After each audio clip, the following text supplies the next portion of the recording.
Hello guys, welcome to share बाजार। पहले बात करेंगे मारुति की, जहां पर एचएसबीसी ने बाय कॉल दी है। 14,500 के टारगेट्स दिए हैं मारुति के स्टॉक पर। फिलहाल 12,400 पर कर रहा है ट्रेड।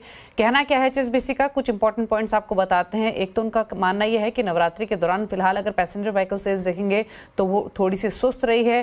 पैसेंजर व्हीकल इंडस्ट्री में जो डिमांड ग्रोथ है सालाना आधार पर नवरात्रि के दौरान वो 3% के आसपास रही है। वहीं two wheelers comparatively better place रहे हैं और वहां पर 12% के आसपास की ग्रोथ दिखी है सालाना आधार पर। यानी पैसेंजर व्हीकल और टू व्हीलर्स में डिमांड जो रही है वो उम्मीद के मुताबिक ही बढ़ी है। ऑलरेडी बहुत वाइब्रेंट डिमांड की एक्सपेक्टेशंस नहीं थी, स्पेशली पैसेंजर व्हीकल सेगमेंट में, और आगे यहाँ से फर्दर डिमांड बहुत तेज़ी से बढ़ेगी, इसकी एक्सपेक्टेशंस भी नहीं है। Q3 में जो डिस्पैच रहेंगे वो थोड़े वीकर साइड पर ही रहेंगे, लेकिन अच्छे वैल्यूएशंस हैं और 2025 में कुछ इंपॉर्टेंट लॉन्चेस हैं जिसमें एक ईवी भी शामिल है, इसलिए मारुति पर उनकी तरफ से बाय रेटिंग रहेगी। तो यहाँ पर व्यू है एचएसबीसी का और मारुति। एचडीएफसी बैंक की अब बात करेंगे। यहाँ पर जेफरीज की रिपोर्ट आई है, बाय कॉल उन्होंने जेफरीज पर दी है, टारगेट रखे हैं 1890 रुपये प्रति शेयर के।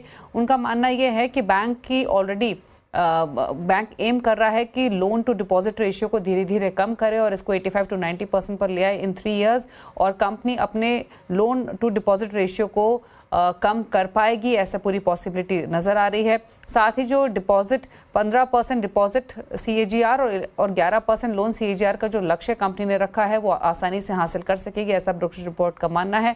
साथ ही जेफरीज का ये भी मानना है कि ब्रांच रैपअप से भी डिपॉजिट बढ़ने में कंपनी को मदद मिलेगी। इसके अलावा लोन ग्रोथ सेक्टर के बराबर या फिर उससे नीचे रहने की पॉसिबिलिटी है। फंडिंग कॉस्ट घटने से NIMs को सपोर्ट मिलेगा आगे जाते हुए, और प्रायोरिटी सेक्टर लेंडिंग में जो मुनाफा है उस पर कोई खास असर इसका नहीं होगा। और एक और इम्पॉर्टेंट चीज़ वो है इनसिक्योर्ड लोन को लेकर। अनसिक्योर्ड लोन्स की रफ्तार घटने से जो फंड की लागत है वो भी घटेगी। तो ये कुछ की पॉजिटिव्स वो देख रहे हैं HDFC बैंक में जेफरीज, और इसीलिए उन्होंने जो टारगेट दिया है वो 1890 के आसपास का दिया है।